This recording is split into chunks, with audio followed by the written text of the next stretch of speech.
लोग इस आज के सत्र की ओर चलते हैं। उससे पहले हम लोग जो विषय हमारा है उस पर हम बातचीत शुरू करें, उससे पहले मैं नंदकिशोर आचार्य जी से अनुरोध करता हूं कि वे गिरिराज जी पर कुछ बात करेंगे। हम सब जानते हैं नंदकिशोर जी को, उनके गिरिराज जी से उनके संबंधों को लेकर के, और उनके काम को हम सब जानते हैं, सीखते हैं, बल्कि कहना चाहिए, जानना तो बहुत दूर की बात है, कितना जानते नहीं मालूम, सीखते बहुत कुछ हैं। नंदकिशोर जी से अनुरोध करता हूं कि वे कुछ बातें कहें।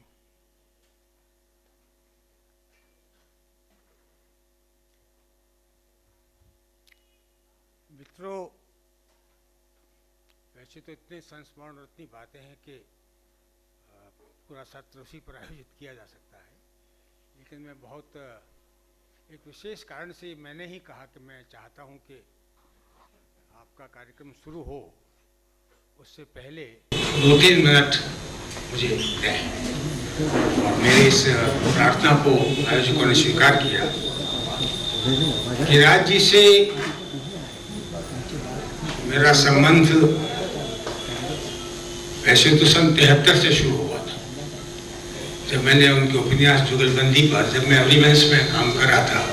अब नई पीढ़ी के लोगों को उस अखबार की याद नहीं होगी, लेकिन इमरजेंसी से पहले जब प्रकाश नारायण ने एक अखबार निकाला था अंग्रेजी में, अभिवंश वीकली, अग्गी उसके संपादक थे और मैं भी उसमें काम कर रहा था। एक विचार के कारण से, कोई कैरियर के रूप में पत्रकारिता को मैंने कभी नहीं समझा था, केवल एक विचार के कारण से उसके साथ जुड़ा था। उन्हीं दिनों में उसका साहित्यिक पृष्ठ और कलाओं वगैरह के बारे में जो पृष्ठ थे उनको मैं देखता था, और जुगलबंदी पढ़ने का मुझे मौका मिला। लोग मैं पहले पढ़ चुका था उसका, और मुझे इतना अच्छा लगा वो उपन्यास, और इतनी गहरी मानव मन के अंदर इतनी गहरी पैठ गिरिराज जी की लगी। स्थितियाँ जो हमारी स्थितियाँ थी उनके बीच में भी, और मनुष्य के मन की गहराई में भी, तो उस पर मैंने लिखा। और उनसे संपर्क भी हुआ काफ़ी देर बाद, 77 में, जब अग्गी नवार टाइम्स के संपादक हुए। उन दिनों में मेरी भेंट उनसे अग्गी जी के घर, मेरे अधिकांश गिरिराज जी से जो मुलाकातें थी वो अग्गी जी के घर पे या उनके दफ्तर में हुई। और जब भी वो दिल्ली आते थे तो अनिवार्यतः लगभग अग्गी जी से मिलने जरूर जाते थे, और मैं क्योंकि लगभग साल भर उनके साथ रहा था अग्गी जी के, तो इस बहाने भी मुलाकातें होती रहती थी। मैं वहीं रुकता था, वहीं ठहरता था। बाद में गिरमिटिया जब आया तो एक अद्भुत मतलब गिरिराज जी के मेरे संबंधों में शायद एक जो सूत्र है, अंतर सूत्र, वो गांधी जी के प्रति आस्था, लगाव, क्या कहें। और एक संयोग ये था कि उन्होंने गांधी जी के जीवन के प्रारंभिक हिस्से को लेकर के, मोहनदास वाले हिस्से को लेकर के गिरमिटिया लिखा। और बहुत बाद में मैंने एक नाटक लिखा बापू नाम से, गांधी जी के बिल्कुल आखिरी दिनों को लेकर के। महात्मा गांधी का जो अंतिम मतलब साल भर का समय है, ये समझिए आप, लगभग बिंदुआ खाली से लेकर के और उनकी मृत्यु के बीच में। और मैंने पाया कि एक व्यक्ति जो गिरिराज बता रहे हैं कि किस तरीके से महात्मा बना, उसको कैसे हमने अकेला छोड़ दिया, और न केवल अकेला छोड़ दिया बल्कि मार डाला। उस त्रासदी को लेकर के मैं कई बार गांधी जी को ग्रेट फेल्योर कहता हूँ, इस अर्थ में कि वो अपने साथियों को भी ठीक वैसा नहीं बना पाए जैसा कि वो चाहते थे।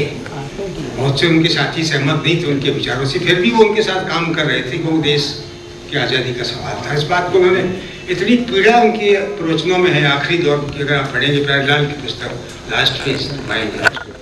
खैर वो एक अलग इशू है, उसमें नहीं जाना अभी। तो निरंतर संपर्क बना रहा। आकार में भी जब मैंने उनकी ही उपन्यास पर लिखा और थोड़ी आलोचनात्मक दृष्टि से भी लिखा, तो भी उन्होंने फ़ोन करके अप्रिशिएट किया उसको, कहा कि नहीं, मुझे लगा नाराज़ होंगे, नाराज़ ना हो जाए कहीं, लेकिन वो बिल्कुल नाराज़ नहीं हुए। और उसको उन्होंने कहा कि नहीं, मैं समझ रहा हूँ तुम क्या कहना चाहते हो। एक आध और बातों पर भी फ़ोन करके बताया। यहाँ आया तो भी बहुत लंबे उनकी किताब का जब अंग्रेजी में अनुवाद हुआ उस समय भी मैं उपस्थित था उस कार्यक्रम में। बहुत सी बातें हैं, लेकिन मैं समझता हूँ कि मुख्य बात जो मुझे उनके साथ जोड़ती थी वो गांधी के प्रति हम दोनों की उनकी ज़्यादा शायद मेरी कम, क्योंकि वो तो अपने व्यवहार में भी बहुत उन चीज़ों को मानते थे। मैं शायद व्यवहार में नहीं मान पाता, उतना साहस भी मुझ में शायद नहीं है कि मैं अपने को गांधीवादी कह सकूँ। कहते हैं लोग, पता नहीं बिना साहस के कैसे कह देते हैं। अपने को गांधीवादी कहने के लिए बहुत बड़े साहस की ज़रूरत होती है, जो मुझ में नहीं है, अभी तक तो नहीं है। लेकिन इस बीच में मैंने एक पुस्तक लिखी महात्मा गांधी के विचारों को लेकर के, और मैं ये मानता हूँ कि हमने महात्मा और उनके जो आश्रम और इस सब जीवन को लेकर के इतना ज़्यादा उनको आगे रख दिया कि उनका जो विद्रोही स्वरूप है गांधी का, वो दब सा गया। अभी भी हम उसकी चर्चा कम करते हैं, लेकिन एक इतना बहुआयामी विद्रोह है गांधी का। जीवन के हर क्षेत्र में जहाँ भी वो हिंसा, अन्याय, असत्य देखते हैं, उसके विरुद्ध कुछ कहते हैं, करते हैं, लड़ते हैं। उसको लेकर के मैंने एक पुस्तक लिखी, और मैं चाहता था कि मैं गिरिराज जी को इसे समर्पित करूं। लेकिन ये पुस्तक लिखी गई, और उसके बाद में जब तक पुस्तक छप करके आती, इस बीच में वो नहीं रहे। तो इसलिए जब मैं फाइनल प्रूफ उसके देख रहा था, तो मेरे सामने सवाल उठा कि मैं क्या करूँ। गिरिराज जी तो नहीं रहे, तो अब सीधा उनके नाम से लिखना, स्मृति में लिखना तो ठीक है, लेकिन फिर भी तो मैंने सोचा किस व्यक्ति को मैं ये समर्पित कर सकता हूँ गिरिराज जी की स्मृति के साथ।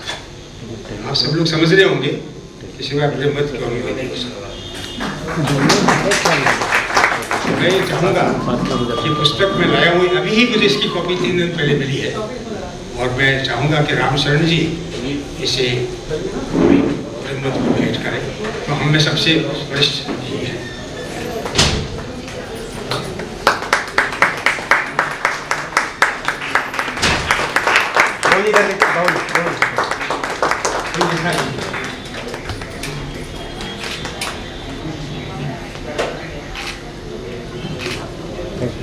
धन्यवाद।